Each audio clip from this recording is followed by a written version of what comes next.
I'm going to introduce to you Tina Davis. She's a coordinator for Christmas Wish. Her and her team have been fundraising and serving the children of our community since 2013. She has lived in Arlington most of her life and is a graduate of Arlington High School. She started her banking career in 1976 and now works at Coastal Community Bank. She's a former member of the Arlington Rotary Club and is a commissioner of the Public Hospital District Number 3. Let's all welcome Tina Davis. Hi there. It's good to be here, and it's a great day. So I kind of wanted to go over how I got involved in A Christmas Wish because it touched me on a personal level. Um, it was 2013, and I received a call from Barbara Wood from the food bank, and she said, "Hey, Tina, do you know a community member that would be willing to try to put together this toy drive? The Legion has done it for quite a few years, but they're just not able to do it this year." And I said, well, and I knew it was going to be me, but I still didn't say yes because I needed to check with my staff before I committed everybody to that. And so I said, well, let me get back to you, Barbara. So I talked to my staff and they were like, yeah, let's do it. That'd be great.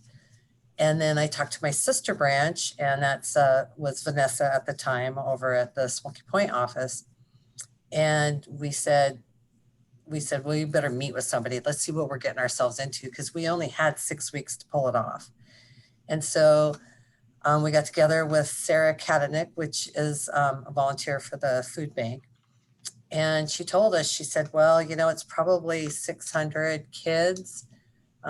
It could go up to, 800. But she said, and we're like, oh, wow, we had 6 weeks to pull it off. And I thought, I don't know. I mean, I'm hoping we could do it.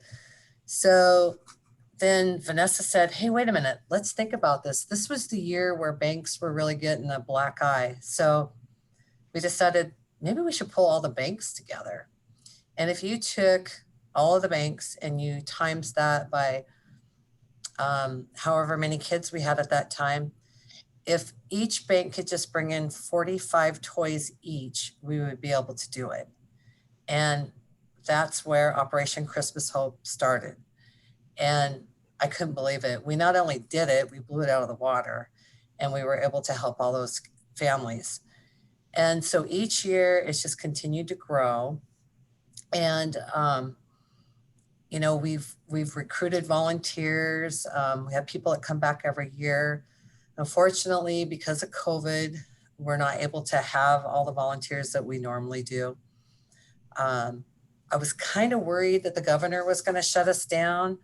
We met trying to figure out, well, how can we do this COVID compliant and make sure that everybody was safe? Because, that's the worst thing that could happen, right? Get COVID at helping at a toy drive. I don't think that would be a great idea. So we ordered walkie-talkies. We ordered, we have a mask and hand sanitizer, and we're going to take everybody's temperature, and there's a log that they'll sign in on and maintain 6 feet apart. And, we've been setting up in the gym, oh gosh, for the last few weeks. And it's easier this year because, and Dale knows what I'm talking about, because we would set it up as like you're in a department store, and then the parents would come in and they would shop, and so they could pick out the gifts for their kids. And but of course we can't have it like that this year. We can only have a maximum of 10 people, which also includes all of us in there setting up and all that. So we met like in October, and we came up with, it would be like a drive-through. So what we decided is we would call each of the parents and find out what wish their child, what was on their wish list, what their favorite color was, what size of clothes they wore, and try to, go from there. And, it's been so rewarding. I know that when we do a Christmas wish we don't have a chance to talk to every parent. And I know that they're all very, very grateful. But these volunteers, it really touched them because they really got to hear from all of these people how grateful they are for what we're doing. And just, to be able to say something to somebody, there's some, really great stories. And I hope to get those and post them on our Christmas Wish page so, people can see how it affects the folks that are receiving the toys. And so we have been setting up all this time, and I have a little video.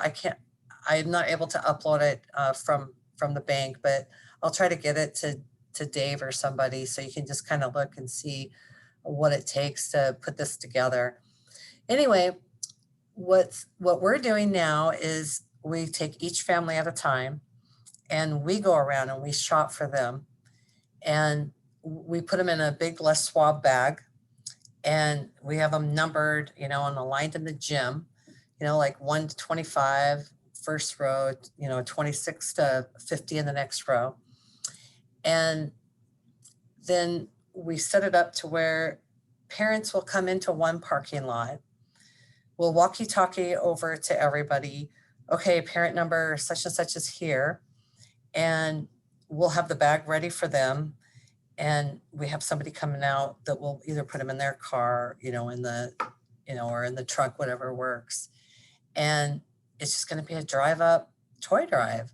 And it's actually been very fulfilling because not only are we having these lists made out, but it also allows us to shop and personalize it a little bit more. For instance, a little girl really likes horses. So one of our buyers went out and got her a horse blanket and a horse drawing book. And, just it really personalized it. And I think that that's probably the way we're going to go from now on. It's fulfilling not only for the family, but it's also fulfilling for the volunteers that are making those calls. And I just really think everybody gets a lot more out of it that way. So I think COVID has changed things, and it might be, and I think in some ways it's better. It's more personalized. And then I wanted to tell you guys the communities that we serve. We serve Arlington, Darrington, and the Lakewood area. We also have received calls from, I can't remember what we call them, but they're the ones that handle the homeless kids. And so we've probably, I don't even have all their names yet or their wishes yet, but it's going to be probably about 180 kids. And that's really sad when you think about that there's that many homeless children. And that's not, it's not that they're living in a car. They might be sleeping on somebody else's couch. It might be for domestic violence, or, maybe, they couldn't pay their rent and they've been, staying at a relative's house, but they're all still kids from Arlington and Lakewood. So we just don't want to forget anybody. This year, the need is huge. There are so many people in out of work. You think of all of our restaurant workers, just them. You think about the people that have been laid off, and they all have these children that they want to put smiles on their faces. And that's what we do, is we're able to come together as a community and help all these children. And it's very fulfilling. And then I'll give you a little bit of my personal background, so you understand why this means so much to me.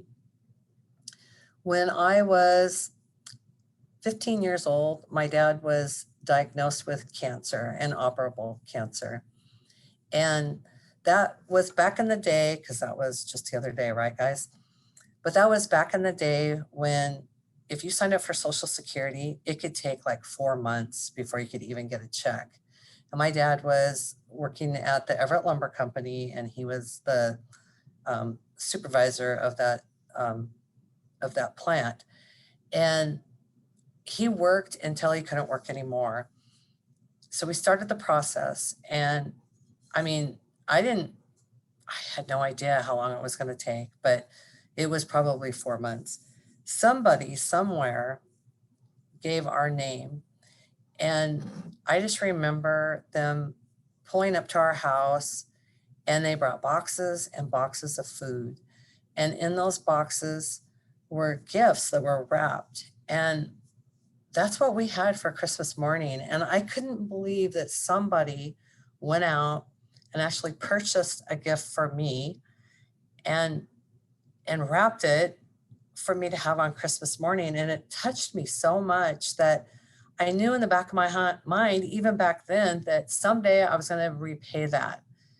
And so that has always, I've always waited for this opportunity, not just to give, but an opportunity to pay that forward. And that's why I include all the kids that are still in school. If they're 18 and going to high school, or even if they're 19 and they're going to high school, we're going to help those kids, because those kids right now need to know that they have a community that cares about them. And then someday they're going to pay it forward. I am certain that that will happen. So that's my personal story. And this year it's going good. We're getting those bags loaded, and each family gets a game. Each child gets a blanket. Children from 0 to 5 get pajamas. And then the rest from 6 to 18, they get sweatshirts. And then we have a large toy for each child. If they're once or something else, then we put in a few of the smaller toys. And if we have art sets, we put art sets in there. If we have stuffed animals, we put stuffed animals in there. We have a lot of extras. And then I was just contacted. Carla had put me in touch with a friend of hers that is doing wants to do stockings. And I mean, this all just makes my heart full every year when I see the outpour of people and how they want to help on a personal level. So I just want to thank all of you. Because of you guys, we're going to be able to go out and buy gift cards for the older kids, because the older kids tables, they're pretty, they're a lot more open, because it's hard to buy for teenagers, and some of the stuff they want costs a lot of money. So if we, by being able to get those gift cards, that's going to allow them to go out and shop and get what they want. And it's amazing. I will tell you one thing. We got a wish list where a 3-year-old asked for a Best Buy gift card. And I'm like, nah, I think we're going to find a toy that will work. I mean, I can't imagine a 3-year-old wanting a gift card, but whatever, we'll help them out as much as we can. Yeah. And anyway, does anybody have any questions? Hey, Tina, did you say with this being a drive-through, is there a coordinated time slot that the parents then are assigned? Yeah, so what we did is when we started the calls, we pre-assigned everybody a time slot. And so you say like the first wave is set for 8 a.m. And we figure we can do 40 cars an hour. So, we're going to have people out there attending the parking lot and making sure people are pulling in the right place. I kind of worry about that one little, because we're using the back gym this year, and I kind of worry about that opening, to make sure people are passing through okay. But we'll just make sure we put somebody on there that's really, keeping that clear. And of course, we're going to put cones out and things like that. Thank you. Yeah. Anybody else? So Tina, the program in Everett, I'm told they're not doing it at all. So you got some stuff from them, but are you Are you Yeah. then therefore getting Everett people wanting to get involved? Yeah, we do. We have, and it's hard. I'm going to tell you honestly that, we certainly don't put the sign out to say that we're going to help all the Everett people because they all have food banks and they took all their toys and they divvied it up between all of us food banks that, and Carla was gracious enough to get our name in there. So we try to steer them back to their food bank, but occasionally we do get people from out of the area that do apply. And I don't know about you guys, but if there's kids behind it, I really have a tough time. Now we don't have tons of people that do that, but we do have a handful. So we won't turn a family away if they need the help. Yeah, and Christmas House donated, it was 5 pallets. And so that was awesome. And they're very gracious, but they couldn't do it for COVID reasons. And they were grateful that we were able to figure out a way to do it. Yeah. And by the way, Dave, I love your background. I can't figure out how to do that or I would have had it out. Yeah. So does anybody else have questions? Tina, I have. Tina, no question, but a comment. I just get so inspired when leaders like you come and tell us the story. So thank you. Thank you. Oh, thank you too. We appreciate everything you guys do too. I think we're all in this as community. It is definitely, I could never do this all on my own. It takes a village to put this together. And we have so many great volunteers that, their heart's all in it. And I feel very blessed to work alongside these individuals. We're all in it, to make sure the kids have a good Christmas. Mhm. Tina, thank you so much for sharing your personal story. That was awesome. I actually had to take my video off so that my husband could hear it too. Because we usually do that Christmas wish at Microsoft, and this year we can't do those trees. And I know, I heard, yeah. Pick up that, so I think they're doing something different. So just a quick question about the gift cards. Like, could we purchase the gift cards and donate, or is it just like the money that we're donating? Well, what Rotary did is they donated, and so we'll use that money to go buy the gift cards. Okay. Yeah. And we try to stay as local as we can. The kids, sometimes they're asking for Hot Topic or GameStop and I might be just dating myself here too, because I don't even know if that's real still. But, we try to really personalize it and give them options. Some girls want Ulta, they like their Ulta. And so, it's just, we just want to make it something they really, really want. Yeah. Thank you. Thank you for doing Thank that. you. I've got some old Circuit City and Radio Shack cards I could give you. So, thank you, Dale. I wonder how we'll find them. I know, it's kind of sad though, isn't it? And I kind of look around our community and stuff and just see how this whole pandemic has affected so many small businesses. I mean, even, well, I shouldn't say Costco or anything. They're doing great. As long as there's toilet paper, they're going to be fine. But just seeing how it's affected our small businesses, it just breaks my heart. And I just want to try to support everyone I can. So when I go to Arlington Hardware, I know that that's helping them. When I go to the Bluebird or the Stilly Diner, that's helping them. Or Moe's, because I love their espresso, which is not healthy for me because I am a diabetic. So, but they do sugar-free, by the way, guys. So, I think it's so important that we just keep helping our small business and that we can be here for one another. And keep the hope alive. I mean, thank you, Yola, for sharing with me that you guys are getting your vaccine next week. That is just very inspiring. There's so many people out there that are scared to death of this, which I get. You know, I have 3 kids and I have a daughter that is scared to death of it. She works for DSHS and she works from home. And her husband works for a Bible software company and he works for home. And I said, I don't know, man. I don't know if I could stay in the same house for 6 months with my husband. Really think about that. You got to get in the way of each other, right? And but you know, she would never go out if she didn't have to. She really wouldn't.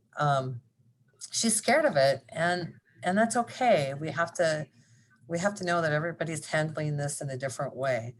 You know, I still go to the grocery store. I'm an essential, so I come to the bank, and you know, we just hope and pray that we don't get it, and if we do get it, that it's not a bad case of it. So far, how about everybody else? Let's see, thank you so Your much, families? Tina, for that was such Oh yeah, a great message, and like you said, hope. Hope is so important right now for all of us because we don't know what's coming, and so the hope that you're bringing through you and your team and what you're doing is inspiring to all of us as Rotarians, and we're happy to partner and just be a part of the good that you're doing. So thank you for spending time in your afternoon and sharing what you're doing, and you know, it's so appreciated to spend that with you. oh, thank you so much. And hey, next year, I will let you guys know what days we need volunteers. Anybody that wants to come, we'd love to have them. It's like I said, it takes an army to do this. So, Excellent, it's a deal.